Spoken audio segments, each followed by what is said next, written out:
Hace poco los youtubers Mensch y Marina Golondrina publicaron un video llamado El erotismo en la ficción y algunos seguidores me preguntaron qué opino al respecto, dado que es un tema que yo mismo he tocado en el pasado. Debido a eso decidí hacer este video respuesta.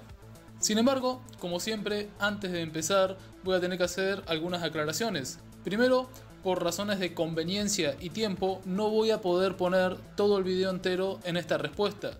Voy a usar tan solo fragmentos para expresar un punto o ejemplificar. Y por otro lado, debo aclarar que este es un video particularmente difícil de hacer. No en cuanto a los argumentos que quiero presentar, sino más bien debido a la forma en la que está estructurado. Verán, durante todo este video ambos usuarios interrumpen el flujo del mismo para intercambiar bromas o provocaciones, algo que claramente le gusta a la mayoría del público, pero debo admitir que yo mismo no soy fan de este formato. Encuentro que me distrae demasiado y que interrumpe los pensamientos que voy formando a medida que veo el video. Además de que no me parece particularmente gracioso, pero admito que eso es más bien algo subjetivo. Sin embargo, el problema real que tengo con este formato es que vuelve a la respuesta que quiero plantear mucho más caótica y difícil de organizar. Pero por favor, no es mi intención sacar de contexto a estos youtubers. Miren ambos videos completos antes de comentar. Y si cometo un error o algo por el estilo, bueno, para eso está la caja de comentarios. Como dije anteriormente, debido a la naturaleza un tanto desorganizada con la cual estos videos están presentados, voy a tener que afrontar este video respuesta de una forma particular. En vez de ir progresando cronológicamente, voy a extraer lo que yo creo son los puntos con los que estoy en desacuerdo. Y por cierto, no estoy en desacuerdo con todo lo que estos youtubers dicen, solo con algunas cosas puntuales, pero que yo considero lo suficientemente importantes como para hacer este video. Y el primero de estos puntos es un tema muy puntual, muy concreto, lo que ellos llaman cosificación. Básicamente, la premisa que presentan es que la cosificación siempre es algo negativo, con una sola excepción.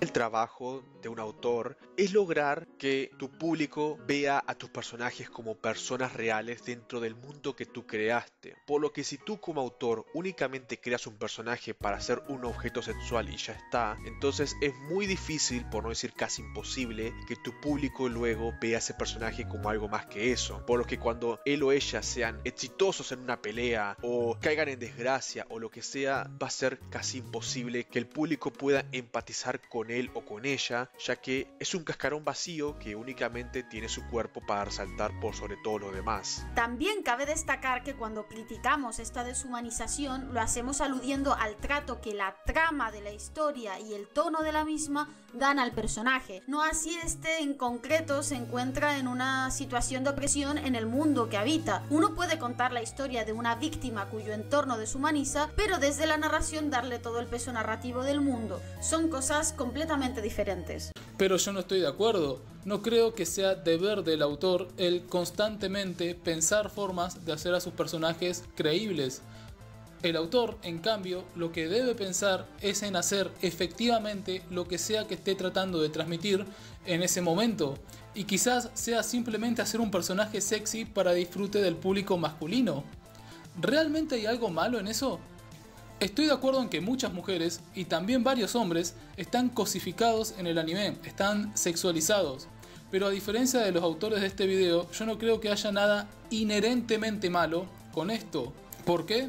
Pues porque es una fantasía y ocupa ese lugar. Mientras uno sea consciente de que es tan solo una fantasía y aprenda a separarla de la realidad, no veo realmente mucho problema con eso. Un contraargumento que me podrían plantear es que estas fantasías no son inocuas, ya que pueden alterar la percepción de la realidad de los espectadores. Un ejemplo serían las fujoshis o fuyoshis o como sea que se diga, que tienen fama de comportarse de manera inadecuada frente a varones, pidiéndoles que hagan yaoi o de incomodar a parejas de hombres homosexuales haciendo preguntas estúpidas como quién es el uke y quién es el seme o alguna idiotez por el estilo. Claramente la ficción que consumen alteró la percepción de las relaciones humanas en este grupo de chicas. Sin embargo, es justo preguntarse, ¿es esto realmente culpa del material que consumen? ¿O es responsabilidad del espectador aprender a separar la realidad de la ficción? Y si el espectador es menor de edad, ¿no es entonces responsabilidad de los padres el educarlo adecuadamente? Ahora, esto no significa que te tenga que gustar. Si te desagrada, si hiere tus sensibilidades o te parece inadecuado, eso es muy respetable. A mí me ha pasado que abandoné ciertas series porque había algo que me ofendía o que no me gustaba. Hay material que evito explícitamente porque hiere mis sensibilidades, pero no creo que sea dañino, o al menos no es necesariamente dañino.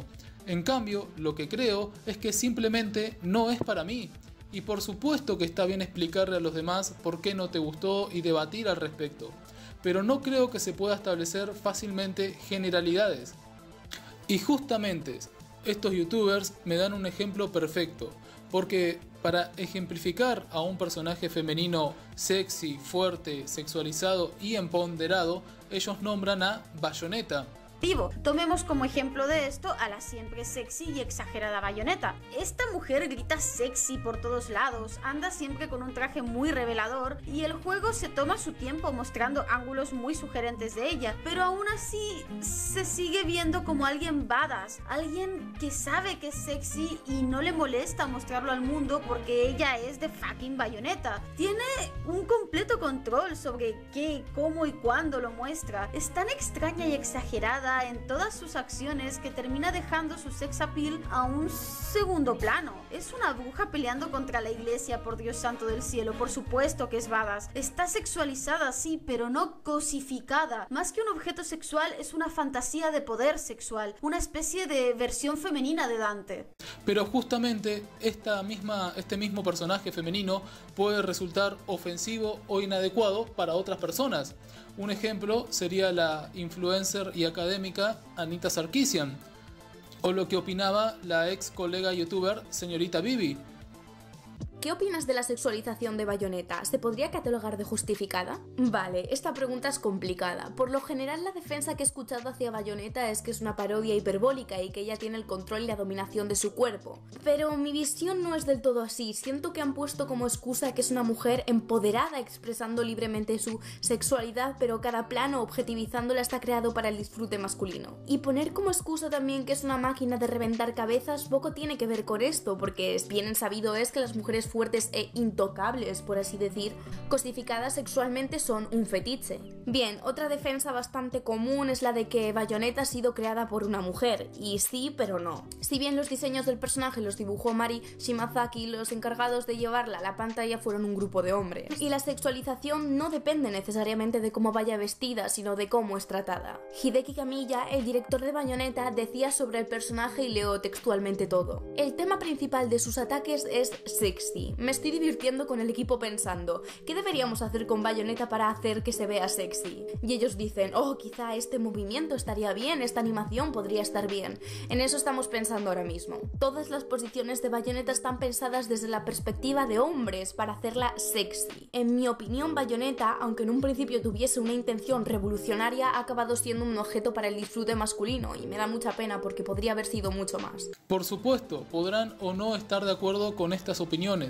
Podrán estar más de acuerdo con la opinión de Mensch y Marina Golondrina o con la opinión de Anita Sarkeesian y señorita Vivi. Pero el punto de este ejemplo no es ver quién tiene la razón. Es, en cambio, señalar que sobre un mismo personaje pueden haber dos interpretaciones totalmente opuestas. Un mismo personaje puede despertar admiración en algún sector del público y ser considerado ofensivo por otro. La línea entre lo que es y lo que no es cosificación es muy difícil de establecer. Entonces, hasta acá establecí dos puntos de desacuerdo muy importantes con estos youtubers. Primero, que es muy difícil de establecer cuando un personaje está cosificado. Como demostré, dos personas, incluso con ideologías y trasfondos similares, incluso en esos casos que uno esperaría que no haya muchos desacuerdos, tienen interpretaciones diametralmente opuestas sobre exactamente lo mismo. Y por otro lado, que incluso cuando la cosificación es indudable, no es algo que necesariamente esté mal, porque como espectadores maduros que somos, sabemos diferenciar la realidad de la ficción. Pero hay otro punto que me gustaría tocar, con el que, de nuevo, hay partes con las que estoy de acuerdo, pero no completamente. Y ese es el tema de la sexualización masculina. Ahora, para ser justos, estos youtubers admiten que existe sexualización de personajes masculinos. Es más, existen obras que se basan pura y exclusivamente en eso. Sin embargo, también utilizan el viejo argumento de que los hombres musculosos y atractivos son fantasías de poder masculino, que están ahí para que el espectador masculino se proyecte, y no tanto para la gratificación femenina. Ahora, lo que voy a decir no es tanto una refutación, sino más bien una complementación. Me explico. Un espectador masculino puede identificarse con un personaje porque para él representa una fantasía de poder, mientras que ese mismo personaje puede resultar sexualmente atractivo para una mujer. Esto se debe a que los creadores de este video, a mí me parece que olvidan algo, y es que lo que encuentra atractivo en una pareja sexual, hombres y mujeres, en general no es lo mismo.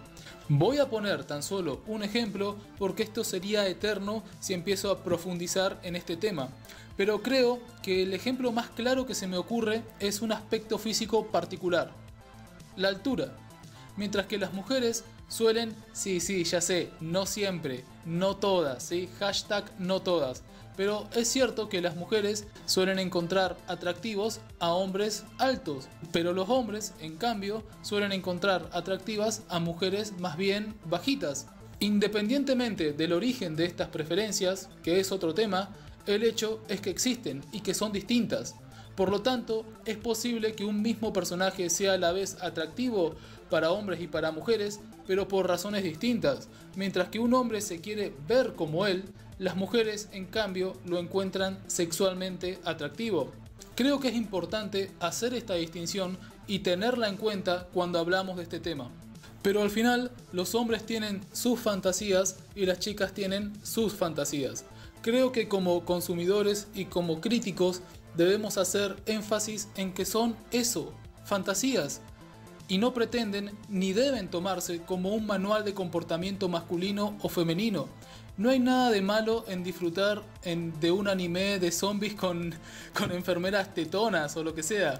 Lo que está mal es que vos pienses que las tetas y que las mujeres se comportan de esa forma basado en este anime. Pero eso no es culpa de los creadores del anime, es culpa tuya. De hecho, es interesante ver la doble moral que existe en estos casos cuando hablamos de violencia y de erotismo en la ficción. Por ejemplo, un personaje favorito de muchos es Vegeta de la saga Dragon Ball Z, que literalmente es un genocida, por lo cual nunca enfrenta realmente consecuencias. Lo que hizo va más allá de cualquier acto redimible. Sin embargo, nadie va a levantar una ceja si decís que es tu personaje favorito, porque se sobreentiende que no estás trivializando el genocidio y que no te vas a volver un asesino tan solo porque te gusta el personaje. No es algo ofensivo. Sin embargo, el maestro Roshi sí enfrentó este tipo de rechazo por haberse comportado de forma poco apropiada con algunas señoritas del anime. Eso sí es ofensivo y sí es problemático para el público. ¿Por qué existe este doble estándar? Creo que voy a tener que dejar esa respuesta en manos de los espectadores, porque la verdad que no lo sé, pero me pareció lo suficientemente interesante como para al menos mencionarla. Al final, para mí la cosificación y la sexualización son recursos que pueden o no ser bien utilizados. La diferencia es que no me molesta que se haga para el disfrute erótico del espectador, ya sea masculino o femenino. Eso no significa necesariamente que me agrade o que no me ofenda, pero es difícil hacer generalidades. Lo que a mí me parece repulsivo, a otra persona le puede parecer divertido o sexy y viceversa. Al final, creo que lo que tenemos que considerar es evitar hacer estas generalizaciones y evaluar caso por caso y obra por obra. Y bueno, gente, eso es lo que tengo para decir al respecto. Me gustaría agregar algo más antes de terminar el video. Los suscriptores que me siguen desde hace tiempo Probablemente habrán notado que he repetido algunos argumentos y algunos ejemplos, pero si debo repetirlos es porque constantemente son vueltos a plantear una y otra vez. Cada tanto resurgen y nunca jamás he visto que puedan plantear buenos contraargumentos contra lo que yo respondo. Con eso no significa que yo sea infalible. Como siempre, si creen que me equivoco, para eso está la caja de comentarios. Pero siento que mi alcance está muy limitado. Después de todo, mi canal es pequeño. Me da la sensación de que debido a eso mis argumentos son ignorados, pero no rebatidos. Y finalmente, algunos probablemente se estén preguntando, ¿qué importa? ¿Tanto escándalo por unos dibujos chinos? Pero yo creo que sí es importante hablar de estas cosas, porque siento que a veces los consumidores son hipersensibles y sobrereaccionan a cierto tipo de contenido que consideran problemático. Hace poco salió esta noticia de que los Looney Tunes no iban a mostrar armas de fuego. ¿Por qué? Porque hay gente que lo considera ofensivo o que trivializa un problema real en el mundo, que es la violencia con las armas concretamente. ¿No les parece familiar ese argumento? Y ese tipo de mentalidad, si se populariza, puede llegar a tener consecuencias desastrosas para los artistas. Pero por favor, quiero aclarar, no creo que estos youtubers estén haciendo esto a propósito, pero lo mejor es estar seguros y al menos plantearnos esa posibilidad y debatir al respecto. Sé que hay varios artistas entre mi público y para ellos particularmente es algo muy importante a lo que deben prestarle atención, porque van a ser los más afectados por los distintos tipos de mentalidades que se establezcan en el público en el futuro. Como sea, lamento si el video se extendió demasiado, traté de mantenerlo breve y conciso. Espero que lo hayan encontrado al menos entretenido. Si tienen algo para decir, para eso está la caja de comentarios, como siempre.